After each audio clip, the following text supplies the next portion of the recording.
Salut les bichons, j'espère que tu as la forme et que tu t'éclates sur plein de beaux projets. Aujourd'hui, on change des outils classiques, on passe à une petite révolution. Je vais tester pour toi la Shaper Origin. Comment ça marche? On regarde ça ensemble, c'est parti.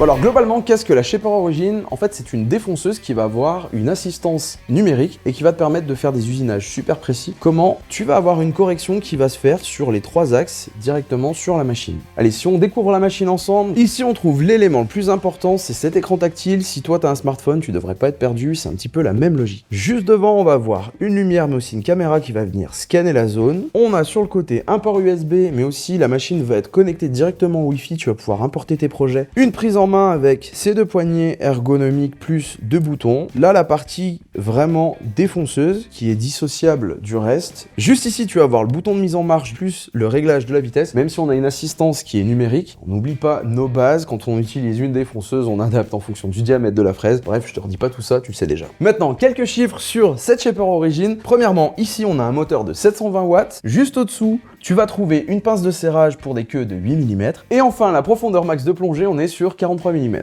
La Shaper Origin, elle arrive directement dans un systémaire de transport. Tu vas avoir en accessoire les différentes clés pour pouvoir monter les différentes fraises. De base, tu en as 3. La première, celle-ci, c'est une fraise à graver en V, une fraise d'un diamètre de 6 mm et une petite fraise en diamètre de 3 mm. Ensuite, tu as aussi 2 rubans de Shaper Tape. Bon, même si j'ai super hâte de passer au test, faut que je te dise 2 mots sur l'écosystème. Déjà, il y a plusieurs accessoires en plus.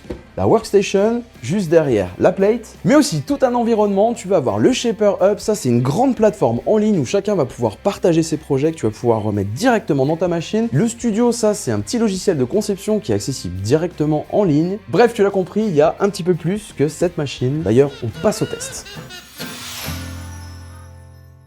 Les bichons, on va attaquer notre premier projet, mais bon, peu importe le projet, avec la Shaper Origin, ça fonctionne toujours en 3 étapes. La première, ça va être de scanner, la deuxième, de dessiner, et la troisième, fraiser. Ici, on va vraiment utiliser l'origine de base, c'est-à-dire qu'on va venir appliquer du tape avec les fameux dominos, et ça va servir de repère directement à la machine pour pouvoir faire après ensuite tous les usinages. Maintenant, un petit scan. Là, je viens balayer toute ma zone. Ensuite, pour parfaitement aligner mes éléments directement sur l'écran, je vais créer une grille pour avoir en fait un axe X et Y qui est parfait. Il faut simplement retourner une des fraises qui est donnée dans le kit de base avec Shaper Origin, la fraise à graver, comme ça on a un repère qui est parfaitement droit. Là, en faisant cette petite manip, je viens de créer tous les petits points que tu vois là. À chaque fois, ça me fait un quadrillage. Je suis sûr de pouvoir centrer parfaitement mon usinage. Là, je viens de terminer la première étape de scanner. Je passe au dessin. Et là, le but, ça va être de créer des cercles diamètre 6, 8 et 12. Pourquoi? Pour ranger toutes les fraises qu'on a déjà, nous, à l'atelier. La prise en main, elle est vraiment très intuitive. Tu as l'impression d'utiliser un téléphone. Tu vois, là, je fais des copier-coller. J'ai rien fait sur l'ordinateur. Allez, j'en place encore 2 autres. Donc là, copier. Mouvement Shaper Tape. Tu vois, j'ai un petit message qui me dit que le tape a bougé. En fait, non, j'ai posé des objets devant, du coup, la machine, elle reconnaît pas. Bref, t'es guidé un petit peu à chaque fois qu'il se passe quelque chose avec la machine, c'est super intuitif. Je trouve ça très agréable. Clairement, si toi, tu débutes dans tout ce qui va être CNC, que t'as aucune expérience, tu vas te retrouver, c'est assez simple. Les bichons, j'ai fini ma petite créa directement sur la machine. Je me suis noté sur le côté les diamètres des queues et juste dessous, j'ai noté Bichon TV. Là, on fraise. Je vais rentrer dans la matière de 8 mm. Comme je t'ai dit, on a une pince pour des queues de 8 mm. Là, j'enlève la fraise à graver, j'installe une fraise de 6. Bien verrouillé, je te dis juste que je suis passé en 6. Ok, elle va venir chercher là son point Z, elle descend. Voilà, ça y est, elle est calibrée. Il y a une petite chose qui, moi, me gêne comparé à l'outillage traditionnel, c'est que généralement, on peut utiliser la prise qui a servi si on a un aspirateur qui est de bonne qualité. Et là, ça pose problème. J'ai essayé de le brancher directement, ça fonctionne pas.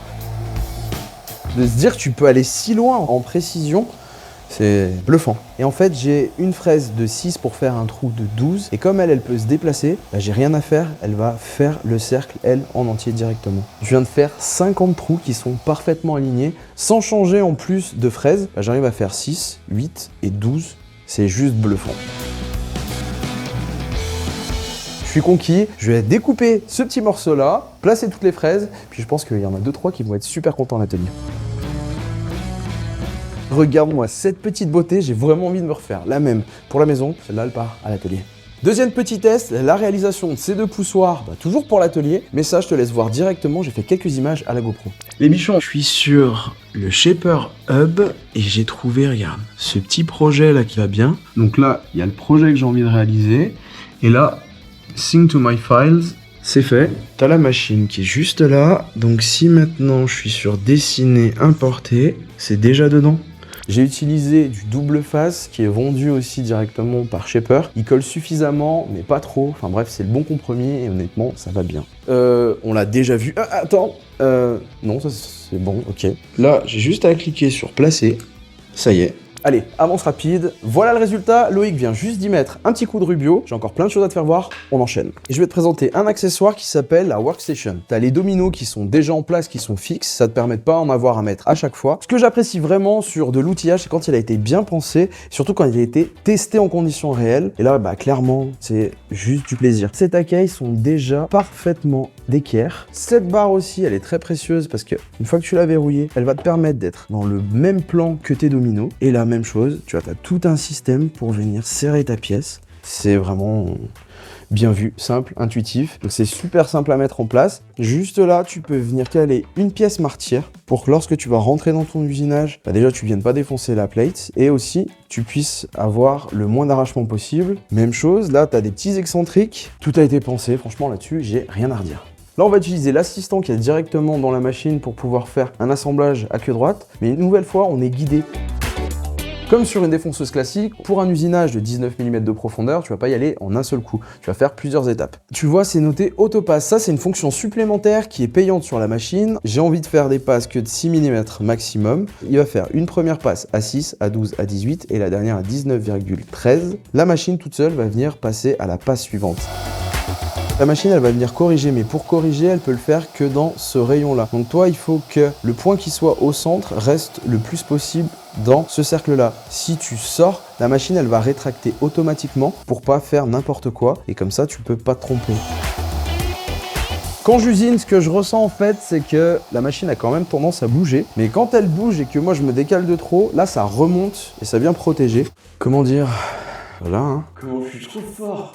Bon là je te montre tous les petits paramètres qu'il peut y avoir sur le logiciel directement Studio. Pareil, comme sur la machine, on va avoir plusieurs étapes. Là ça va être concevoir, donc on fait les formes dont on a besoin. Planifier, on va dire bah, j'ai envie d'usiner par l'intérieur, par l'extérieur, de faire une poche, quelle fraise je vais utiliser et à quelle profondeur. Ce qui est cool, c'est qu'après quand on va tout transférer sur la machine, bah, elle va appliquer les réglages. Et dernier onglet, ça c'est révision. C'est super pratique, ça te fait une projection de ton usinage. Donc avant même de gaspiller éventuellement un morceau de bois, bah, dans révision, tu vas voir ton rendu. S'il y a un truc qui foire totalement, bah, t'as même pas besoin de passer à l'usinage, tu t'en rends compte, tu modifies et t'y vas. J'ai demandé à notre graphiste de nous faire un petit fichier SVG du logo de la pause café. Là, j'ai mon EPAP et mon logo, la pause café.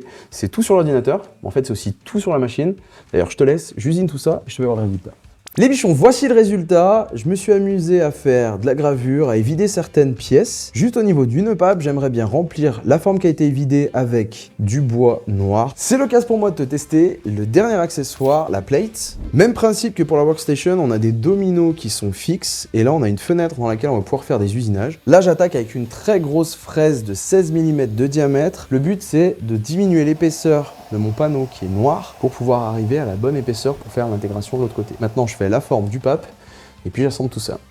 Les bichons, voici le résultat final pour ce dernier usinage. Si toi tu veux en savoir un petit peu plus, je te propose de regarder une autre petite vidéo qu'on a fait en complément qui va te montrer un petit peu plus la prise en main de la machine. Sinon, on se retrouve pour le bilan.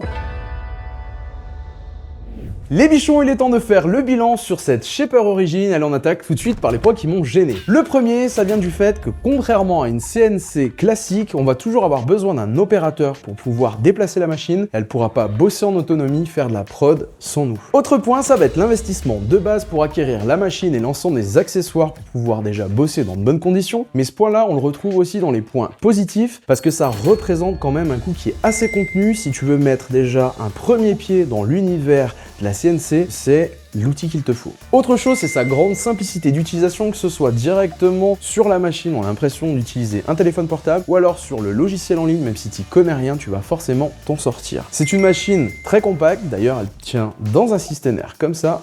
Donc si t'es artisan et t'as déjà pas beaucoup de place dans ton atelier, franchement c'est une solution idéale pour commencer avec la CNC. A l'inverse, même si c'est une toute petite machine, bah, tu vas pas être limité dans la taille des usinages que tu peux faire. Comme c'est la machine qui se déplace, et si t'as envie de t'attaquer à une pièce qui est gigantesque, déroule ton tape et tu te lances. Enfin, dernier point, c'est l'ensemble de l'écosystème qui est vraiment bien géré par Shaper, que ce soit l'origine de la machine en elle-même, les divers accessoires, le Shaper Hub où tu vas pouvoir partager tes projets et en récupérer d'autres, mais aussi le studio, tu achètes un ensemble de choses qui vont te permettre d'être très productif. Bon, bah, le problème, je crois que j'ai eu un vrai coup de cœur pour cette bécane. Avec tout ça, on arrive à la note de 19 sur 20. Et comme je te dis toujours, bosser c'est bien, avec le bon matos c'est mieux, donc fais-toi plaisir et prends soin de toi. Allez Anto, c'est le moment, il faut la rendre. Hein, quoi? Il faut la rendre. Non, mais on l'a plus déjà. Moi, je l'ai rendu. 2 fois, je l'ai rendu déjà.